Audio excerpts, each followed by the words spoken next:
Großer Herr, o starker König, liebster Heiland, oh, wie wenig achtest du. ¿Qué tal, Javier Ángel?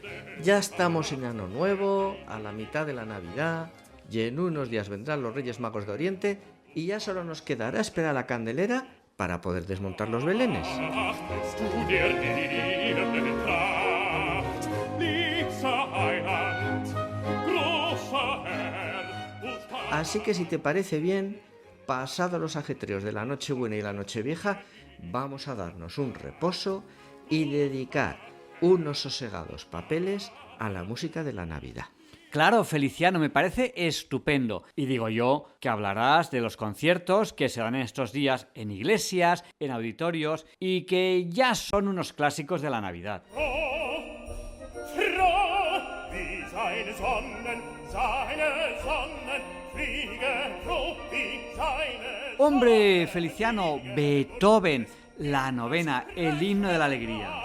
Laufet, Brüder, eure Bahn, laufet, Brüder, eure Bahn, freudig, wie ein Held zum Siegen, wie ein Held zum Sí, Javier Ángel, sí, cada vez se está programando más la novena sinfonía de Beethoven en estos días navideños, pues como habla de fraternidad, de hermandad y de alegría, se piensa que es más políticamente correcto que hablar de la Virgen, el niño, la burra y el buey. A ver, Feliciano, yo no te conocería bien si no supiera que a ti lo que te gusta para estas fechas es la música de Bach y Händel. Sin lugar a dudas, Javier Ángel, mira, ahora que cada vez más se está pidiendo volver al sentido religioso de la Navidad, de esa Navidad europea, de profundas raíces cristianas, donde realmente celebramos el nacimiento de Cristo, frente a la galopante secularización y al desmadrado consumismo que desborda nuestra sociedad, la música sacra de Bach y Händel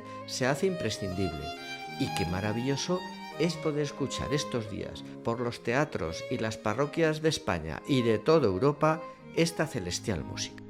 Der Glaube ist das Pfand der Liebe, die Jesus für die Seinen hegt.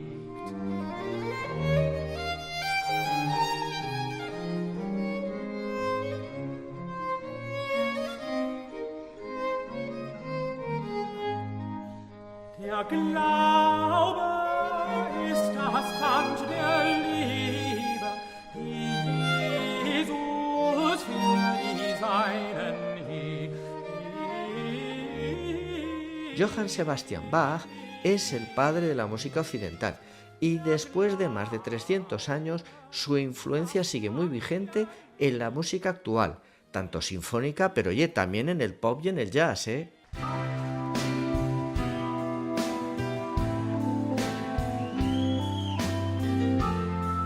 Hombre, Feliciano, esto ya es un clásico con su blanca palidez.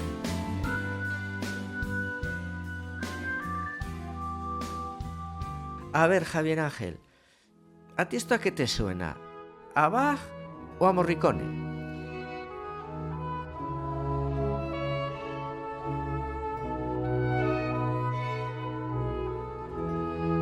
Pues la verdad es que no sabría decirte.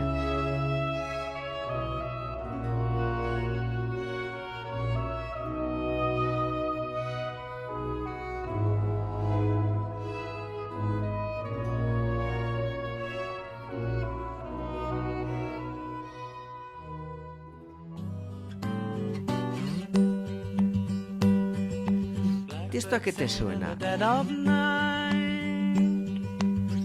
verdad estos son los Beatles?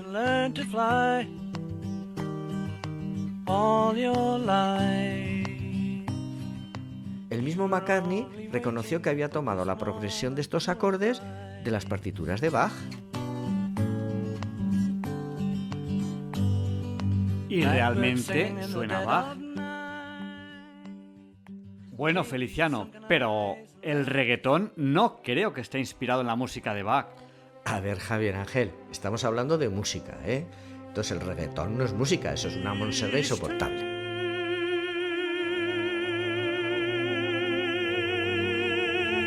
Mit einer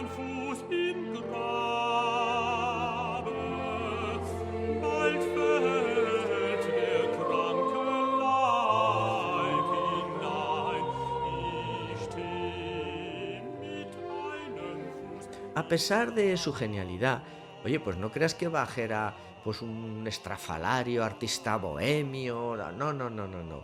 Más bien fue un modesto funcionario que tenía que sacar adelante a sus 20 hijos trabajando incansablemente como organista y maestro de capilla para príncipes y eclesiásticos.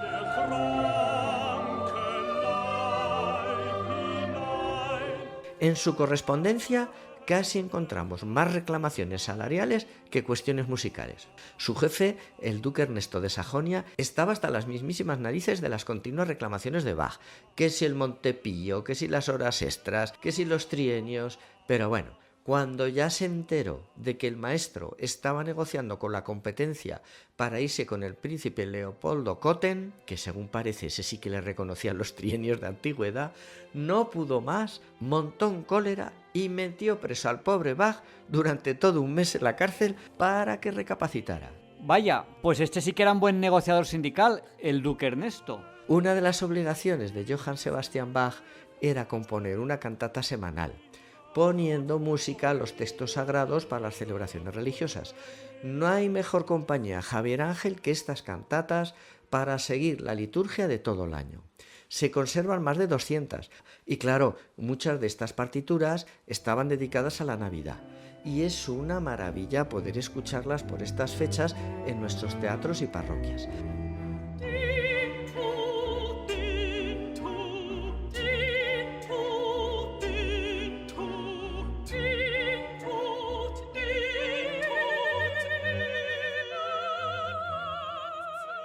Pues mira, Javier Ángel, esta cantata, fíjate, la escuché yo en el presbiterio de Notre Dame de París en un concierto durante un helador adviento, pues fíjate, unos 4 meses antes del incendio de la catedral.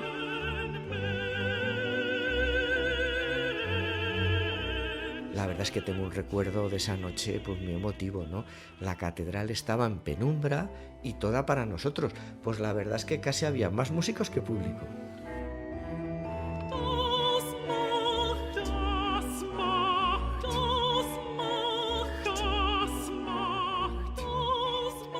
Bueno, Feliciano, ¿y qué me cuentas del gran clásico navideño? Como no, el Mesías de Händel.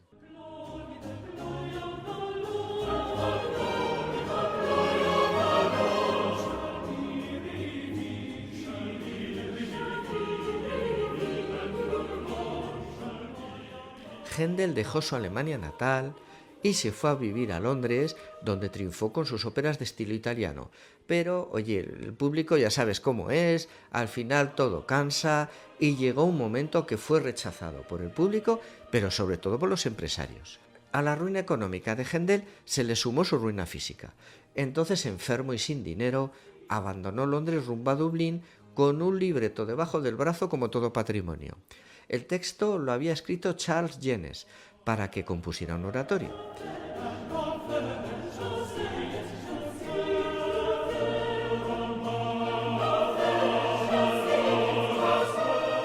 Dado su estado, ni podía componer ni podía hacer nada, pero Händel cuenta que de pronto sufrió una revelación mística en la que el mismo Dios le pedía que escribiera un oratorio.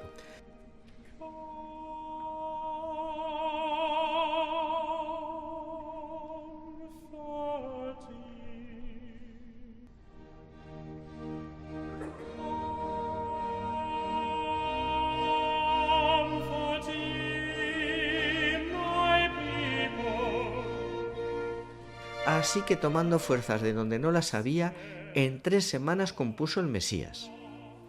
Este renacer, estas fuerzas, decía el músico que le venían del mismo Dios, que casi le iba dictando las notas en el pentagrama.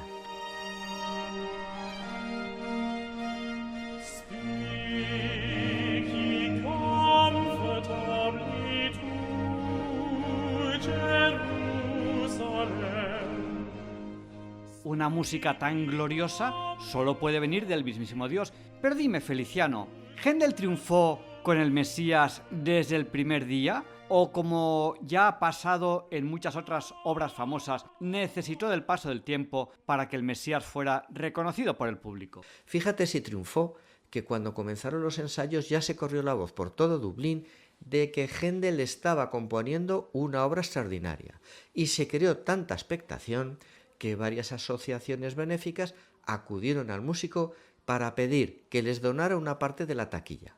Y el compositor estaba en tal estado místico que, a pesar de estar más tieso que la mojama, la verdad es que no tenía ni para comer, les dijo que ¿cómo que una parte de la taquilla? No, no, no, no. Yo os voy a donar la taquilla completa.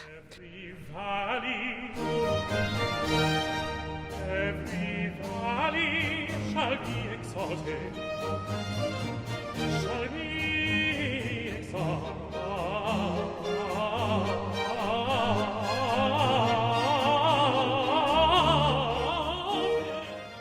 Más de 700 personas abarrotaron el auditorio el día del estreno y se llegó a pedir a los caballeros que fueran sin espadas y a las señoras que se quitaran los aros de sus vestidos, pues para poder ganar espacio y que cupiesen todos.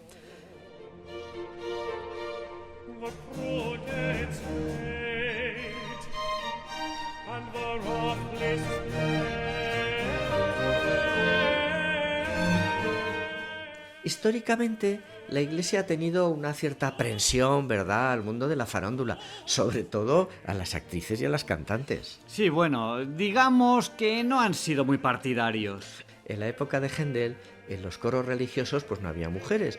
Las tesituras más agudas entonces las cantaban los niños, los contratenores o incluso los famosos castratis. Pues como el estreno del Mesías se hizo en un auditorio profano, las solistas fueron verdaderas cantantes de ópera, María Boglio y Susana Zibert.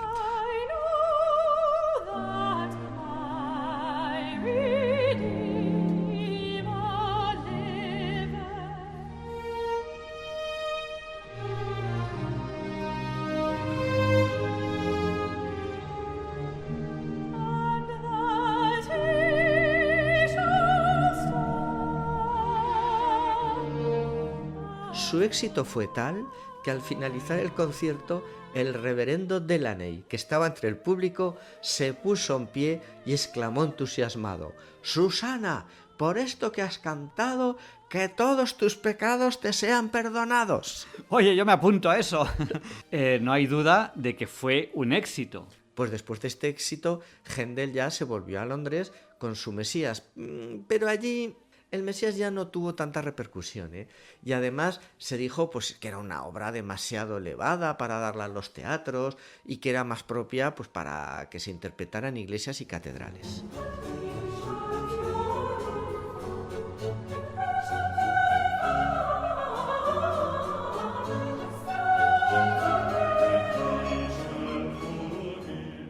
Pero la realidad es que el Mesías se fue imponiendo en la Navidad de los templos ingleses, sobre todo por el entusiasmo con que fue acogido por los muchísimos coros de aficionados que había por todos los condados de Inglaterra.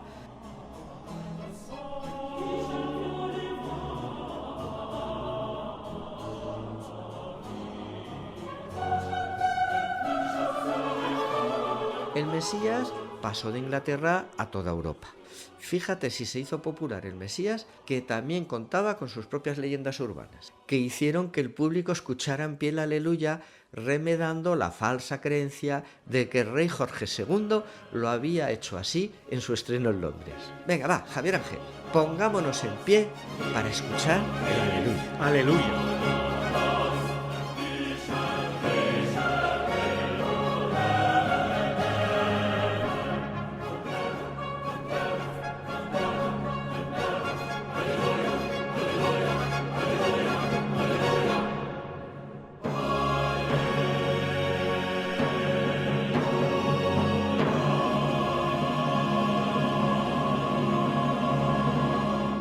Bueno, oye, pues después de Navidad llega el Año Nuevo.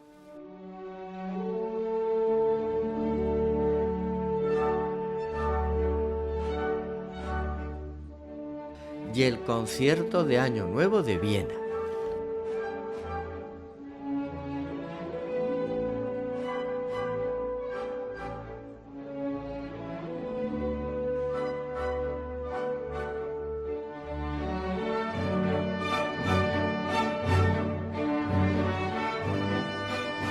Venga, venga, los oyentes que están en casa, en pie todos, venga, todos a bailar el vals.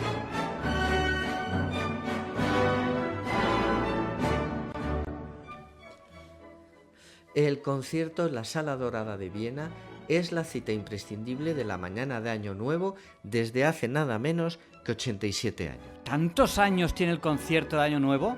Oye, ¿y a quién se le ocurrió esta brillante idea? En España empezamos a verlo por la tele en los años 60, pero el primer concierto de Año Nuevo se dio el 31 de diciembre de 1939. Claro, es la Viena ocupada, ¿no? Y bajo la poca recomendable supervisión del ministro de propaganda de Hitler, Joseph Goebbels, que lo organizó con fines propagandísticos, pero también, claro, para recaudar dinero para financiar el esfuerzo bélico del ejército nazi.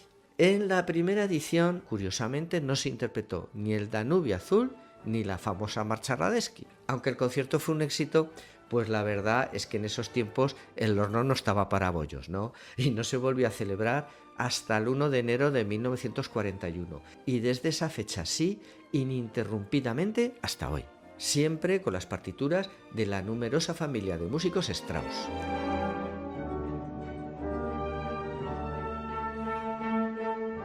Bueno, pues claro, este concierto realmente solo era conocido en Viena, ¿no?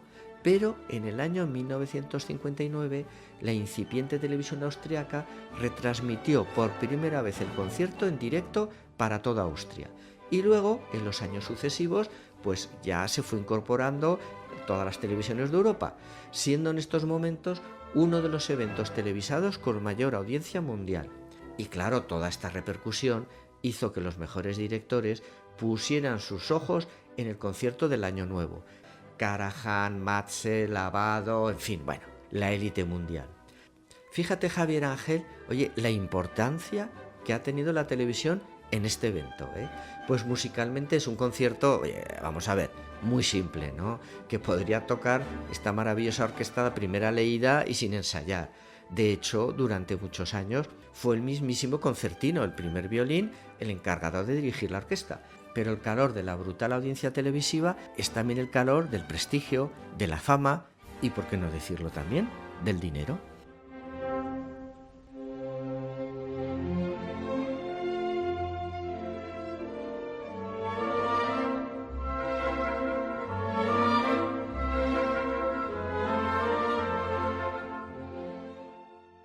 Oye, Feliciano, y hablando de dinero, ¿es verdad que los mejores directores del mundo pujan por subir al podio para dirigir la orquesta? Pero los mayores multimillonarios del mundo también pujan por ocupar las butacas de la Sala Dorada. ¿Cómo podríamos conseguir unas entraditas? Así que estén bien, centraditas y todo eso. La Sala Dorada es preciosa y tiene además una acústica impresionante. Yo la verdad es que he estado en ella, la conozco, pero claro, están otros conciertos más normalitos, ¿no? Hombre, mira, en principio las entradas salen a la venta por medio de un democrático sorteo con unos precios que para un evento así son bastante lógicos, ¿no? Que rondan sobre 1.200 euros, pero claro, como te puedes imaginar, la reventa se desboca y normalmente en este momento, independientemente de lo que cada uno quiera pagar, pero rondan, la verdad es que los 6.000 euros. Vale, Feliciano, visto lo visto, el año que viene veré la Marcha Radetzky dando palmas desde el salón de casa y yo creo que ya está. Venga, va, todos a... ¡Venga! Sí, señor Javier Ángel, sí, señor, lo importante es la actitud. ¡Feliz año! ¡Feliz año! ¡Feliz año nuevo! Venga, cuídate, Javier Ángel, que tú eres necesario mientras nosotros somos contingentes durante todo el 2026.